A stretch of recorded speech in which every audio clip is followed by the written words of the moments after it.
கிரக பயிற்சிகளால் உண்டாகும் தோஷத்திற்கு பரிகாரம் வேண்டுமா? முன்னோர் சாபம் நிவர்த்தியாக வேண்டுமா?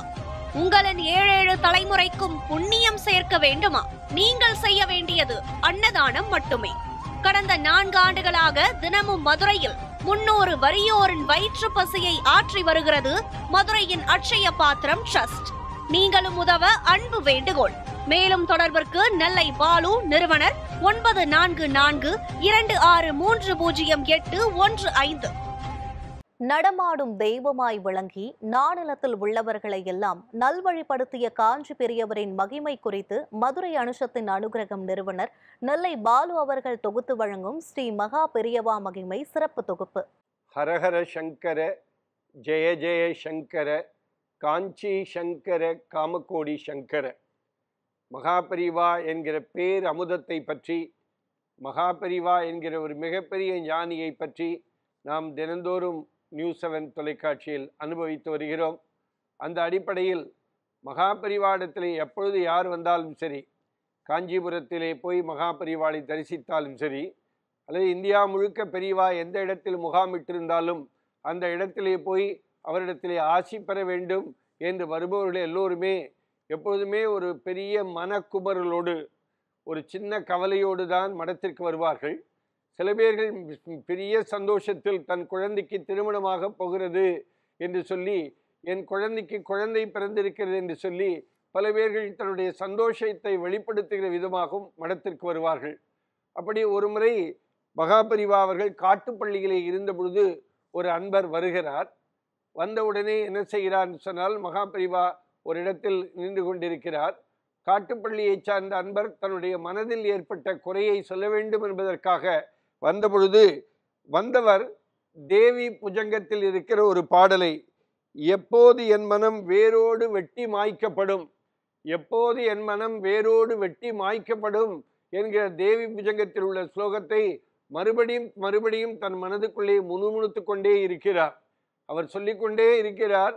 பெரியவா அவர்கள் அப்பொழுதுதான் அந்த வழியாக அந்த பூஜைக்கு வருகிற பொழுது, மடத்தினுடைய சந்திரமௌலீஸ்வரர் பூஜைக்காக பெரியவா வந்து கொண்டிருக்கிறார். வந்திருக்கவர் நேரே பூஜைக்கு போகாமல் என்ன செய்கிறார், தன் கழுத்தில் அணிந்திருந்த ஒரு வெட்டி வேர் மாலையை எடுத்து திடீரென்று எடுத்து அப்படியே தூக்கி, என்றைக்கு வெட்டி மாய்க்கப்படும் என்று சொன்ன அந்த அன்பருடைய கைகளிலே அப்படி தூக்கி போடுகிறார். அந்த அன்பருக்கு ஒன்றுமே புரியவில்லை. எனக்கு இது மாதிரி இந்த ஸ்லோகத்தை சொல்லி தனக்கு கவலை வந்திருக்கிறது, தன்னுடைய கவலையை நானே ஏற்றுக்கொண்டேன், இந்த கவலை என்னாலே உருவாக்கப்பட்டது, இந்த கவலைக்கான அருமருந்து பெரியவா இடத்திலே கிடைக்குமா என்று நினைத்து கொண்டு வந்து தேவி புஜங்கத்தில் இந்த பாடலை பாடிக்கொண்டிருந்தேன்.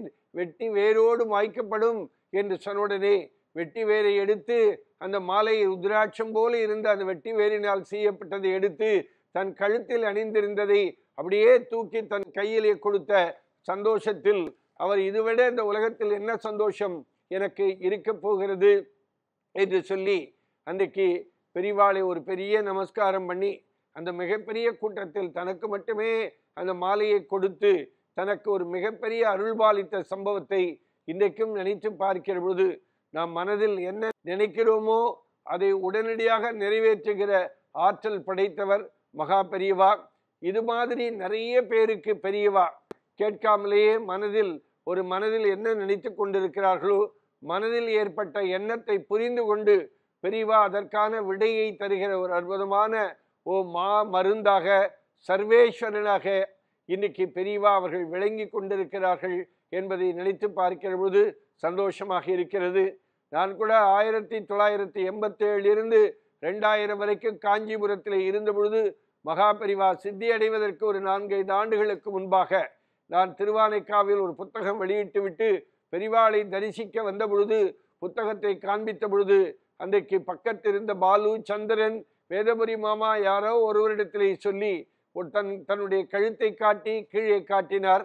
அப்பொழுதுதான் ஏதோ ஒரு பாட்டி பச்சை மஞ்சளை நறுக்கி ஒரு பெரிய மாலையாக கோர்த்து மகாபெரிவா கழுத்தில் இருந்ததை அந்த மடத்தினுடைய அன்பர் மகாபெரிவா கழுத்திலிருந்து கழட்டி வந்து என் கழுத்திலே தூக்கி போட்டார்.